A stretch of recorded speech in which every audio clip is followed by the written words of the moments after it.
Hi everyone, welcome to अनल with Vishal Verma. This is Roshni and top 10 MCQ of the week की में आपका फिर से स्वागत है, जिसमें साथ आपके साथ मैं डिस्कस करने वाली हूँ एंटरप्रेन्योरशिप का पार्ट 2, जो कि मैनेजमेंट की एक इंपॉर्टेंट यूनिट है। कोर्स 17 है इसका पार्ट फर्स्ट। आई होप आपने देख लिया होगा और आपको बहुत ही ज़्यादा समझ में आया होगा। और अगर चैनल पर आप न्यू हैं तो चैनल को सब्सक्राइब कर लीजिए, बेल आइकन को जरूर हिट करिए, जिससे कि सारी की सारी नोटिफिकेशन आपको टाइमली प्रोवाइड होती रहे।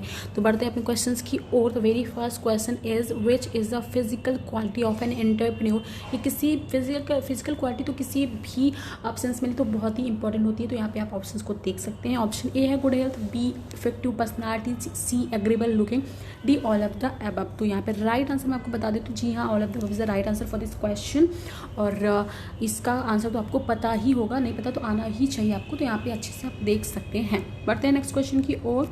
Which is the determinant of capital structure decision? Option A is the size of business, B future plan, C conditions of a capital market, D all of the above. तो the right answer for this question is all of the above। जी हाँ, capital structure decision के लिए आपके लिए चीज़ें मायने करती हैं कि आपका बिजनेस का साइज कितना है, आपकी फ्यूचर्स प्लान्स की, आपकी कंडीशन क्या है कैपिटल मार्केट की। तो ये इंपॉर्टेंट डिसीजंस हैं, डिटर्मिनेंट्स हैं आपकी कैपिटल स्ट्रक्चर डिसीजन लेने के लिए। बढ़ते हैं नेक्स्ट क्वेश्चन की ओर। यहाँ पे आपको दिया मैच द फॉलोइंग्स, जिसमें से types of qualities and features of qualities के बारे में बताया गया है। तो आप इस क्वेश्चन को अच्छे से देख सकते हैं। यहाँ पे ऐसे ही क्वेश्चन एग्जामिनेशन में देखने को मिलते हैं।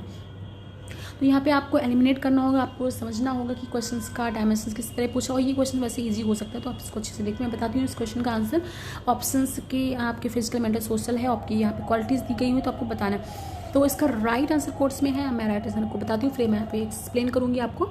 Option D is the right answer for this question. जी हाँ, अगर हम देखें तो ऑप्शन डी के अकॉर्डिंग तो ए का फोर्थ होगा कि फिजिकल होगी तो आपका एग्रीबल लुकिंग होना चाहिए, यानी कि एक फिजिकल क्वालिटी की मैटर करती है, एग्रीबल लुकिंग होनी चाहिए। मेंटल की अगर हम बात करते हैं तो मेंटल हमारा अलर्टनेस की बात करते हैं कि आप मेंटली कितने ही ज़्यादा अलर्ट रहते हो अपनी चीज़ों को लेकर के। यहाँ पे देखते हैं सोशल की अगर हम बात करें तो सोशल है आपका हेल्पिंग बिहेवियर। जी हाँ, आपका हेल्पिंग बिहेवियर कितना अच्छा है, आप सोशली कितने कनेक्टेड रहते हो। और एथिकल की अगर बात करें तो यहाँ पे आपका कैरेक्टर कैसा है, यहाँ पे एथिकल आपका कैरेक्टर दिखा रहा है। ठीक है, तो यहाँ पे आप ऑप्शंस को ऐसे ही देख सकते हो। ये इजी क्वेश्चन था, आई थिंक आप इसे समझ के कर सकते हैं। टाइप्स ऑफ क्वालिटीज़ को समझ के आप फीचर्स क्वालिटी का आंसर दे सकते हैं। ठीक है, बढ़ते हैं नेक्स्ट क्वेश्चन की ओर। हमारा नेक्स्ट क्वेश्चन है, फिर आ गया match of the followings, methods of creativity दिया गया, उनके फीचर्स दिए गए हैं। तो इसका आंसर भी मैं आपको बताती हूँ, पहले देख लेते हैं इसका। Brainstorming, general group processing, synthetic method and creative decision making. और यहाँ पे आपको फीचर्स दिए गए हैं, तो देखते हैं इसका राइट आंसर क्या होगा।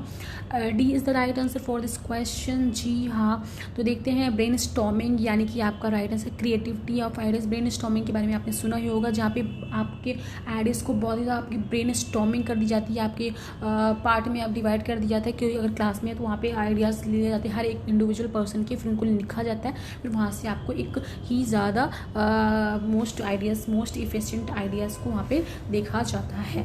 ठीक है, तो इसका उसके बाद हम देखते हैं बी का अगर बात करें जनरल ग्रुप प्रोसेसिंग की अगर हम बात करते हैं तो यहाँ पे ranking of idea, general group processing में आपका रैंकिंग ऑफ आइडियाज़ आ जाएगा। सी की अगर बात करें तो सिंथेटिक मेथड अगर यहाँ पे देखें तो इसका राइट आंसर है back stop creativity process synthetic method में। यहाँ पे आपको सिंथेटिक मेथड के बारे में देखना पड़ेगा, एक्सप्लेनेशन ऐड है, मैं आपको बताती हूँ अभी।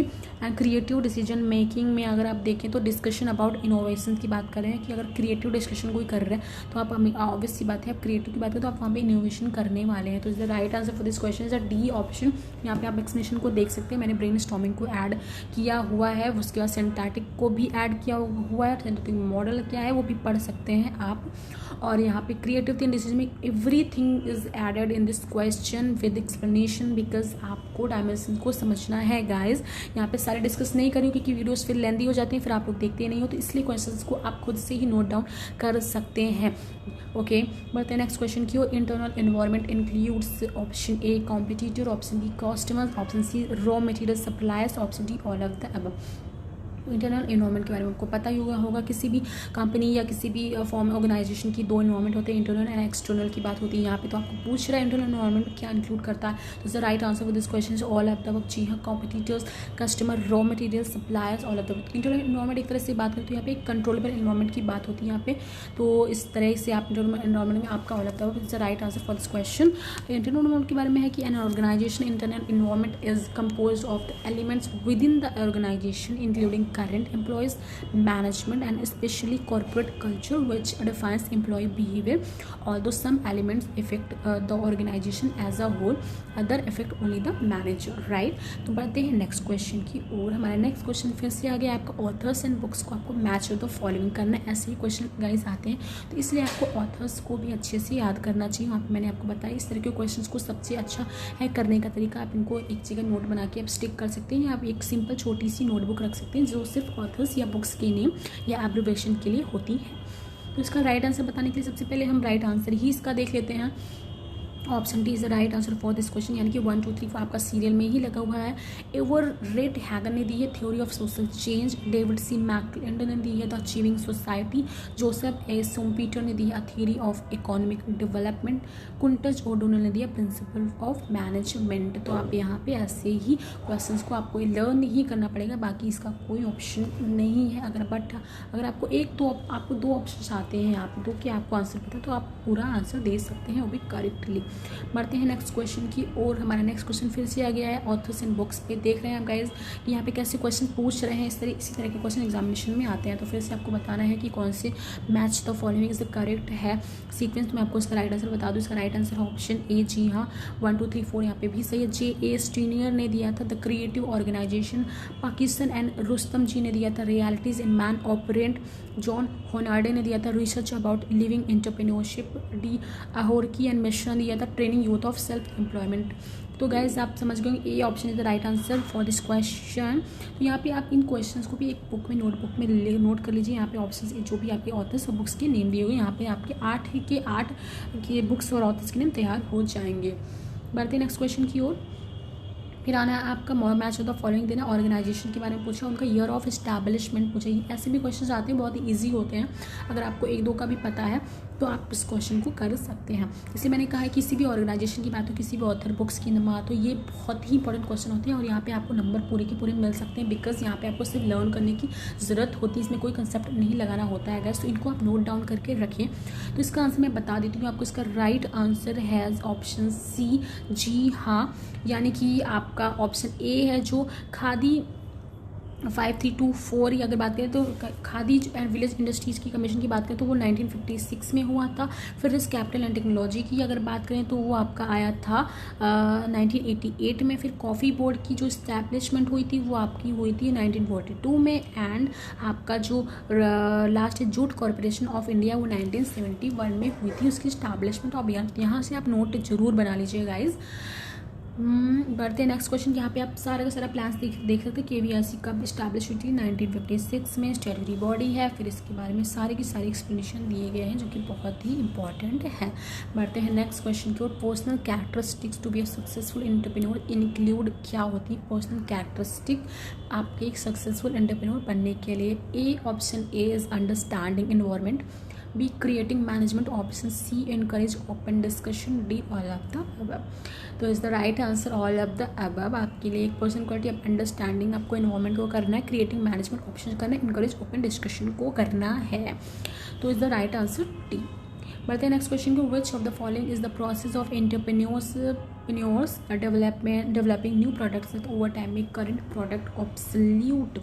Most important question guys. यहाँ पे सारे के सारे ऑप्शंस भी इंपॉर्टेंट हैं, तो उसमें आपको बताना है कि कौन सा प्रोसेस होता है जो न्यू प्रोडक्ट को ओवर टाइम होने पर करेंट प्रोडक्ट के आने पर वो ऑब्सोल्यूट हो जाता है। तो creative destruction, B new business model, C anatomisation, D none of the above. तो is the right answer for this question creative destruction. Creative discussion refers to the incent product and process innovation mechanism by which new production will replace outdated ones. It was coined by Joseph Schumpeter 1942, who considered it the essential fact about capitalism. जी हाँ, तो आप ये देख रहे हैं कि capital यानी कि क्रिएटिव डिस्कशन की अगर आपका जो पुराना जो प्रोडक्ट है डेवलपिंग है उसमें करंट प्रोडक्ट कोई आ जाता है तो वो एब्सोल्यूट हो जाता है, क्योंकि वहाँ पे क्रिएशन चल रहा है। आप नई चीज़ें क्रिएट करते हो तो पुरानी चीज़ें ऑब्वियसली आती हैं ऑब्सोल्यूट हो जाती हैं। यहाँ पे आप एग्जांपल को अच्छे से देख सकते हैं और क्वेश्चंस को समझ सकते हैं। तो is the creative destruction good और बैड? It is question.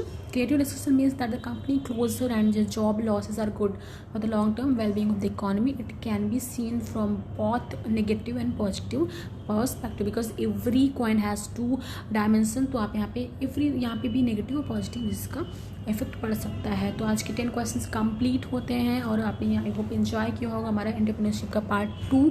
और हमारे क्वेश्चंस रेगुलर आ रहे हैं, वीडियो के साथ जुड़े रहिए, शेयर लाइक सब्सक्राइब करिए, चैनल को देखते रहिए, सीखते हंसते मुस्कुराते सीखते रहिए, देखते रहिए अनलर्न विद विशाल वर्मा। और टॉप 10 आपको यहाँ पे स्क्रीन पर नंबर फ्लैश हो रहा है, नंबर से इसमें जुड़ जाइए टेलीग्राम व्हाट्सएप ग्रुप में, बाकी की इन्फॉर्मेशन डिस्क्रिप्शन बॉक्स में मिल जाएगी। तो मिलते हैं नेक्स्ट सेशन में, तब तक के लिए thank you so much, have a nice day.